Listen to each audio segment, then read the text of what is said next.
दोस्तों हम लोग स्टेशन उतर गए हैं, कामाख्या स्टेशन। और जो है अब जा रहे हैं, नदी में स्नान करेंगे और फिर उसके बाद हम लोग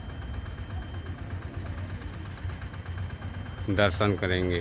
दोस्तों ये आसाम का कामाख्या स्टेशन है, थोड़ा दूर चले आए हैं।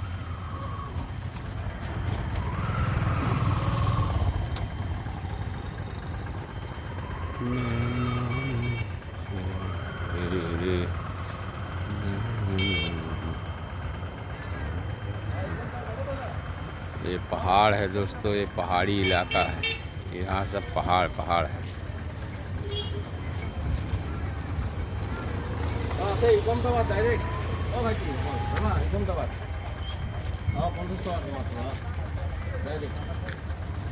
डायरेक्ट जालूबाड़ी